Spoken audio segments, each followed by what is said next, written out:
impegno di privati, aziende che stanno cominciando lo studio di fattibilità rispetto a questi progetti. Alcune cose sono veramente molto concrete, che so io, il rilancio per esempio attraverso nuove coltivazioni di nocciole che potranno servire per esempio per la Nutella. La Ferrero ha già dimostrato un interesse e una disponibilità, la Granarolo la stessa cosa per quanto riguarda gli allevatori, per quanto riguarda il latte, le vacche nutrici. Stiamo parlando di questioni legate alle seconde case con una serie di approcci legati all'utilizzo di nuove tecnologie che possono essere molto utili per rendere più efficace il mercato. Stiamo parlando della telemedicina, il progetto di telemedicina per le comunità diciamo, più anziane e di alcune zone più isolate, un progetto di telemedicina che partirà immediatamente. Insomma, stiamo parlando di cose molto concrete. Il tempo che ci siamo dati, alcune di queste cose partiranno subito, altre hanno bisogno di qualche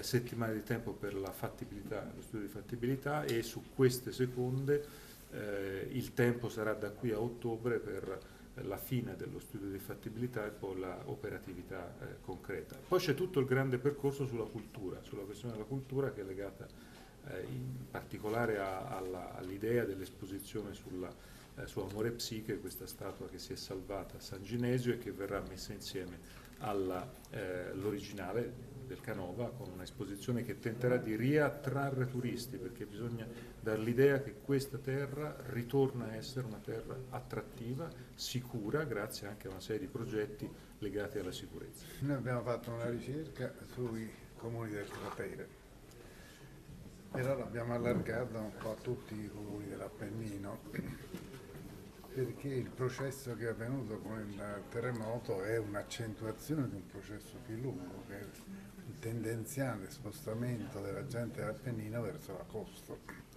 Naturalmente il terremoto aumenta la velocità di questo spostamento, però bisogna capirne anche le valutazioni, le motivazioni. Cioè ci sono alcune tribù, le abbiamo chiamate, non più la comunità che reagisce tutte insieme, ma individuare quelle tribù, quelle categorie che difendono quel territorio oggi e domani.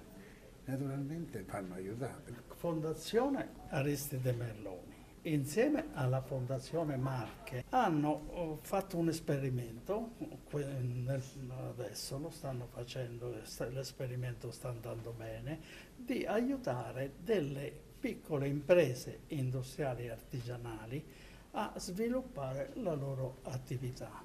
Queste piccole imprese sono nel territorio colpito dal terremoto. Queste imprese vengono aiutate e come consiste? Consiste in dei giovani preparati che fanno da tutor alle piccole imprese e li aiutano a risolvere i loro problemi.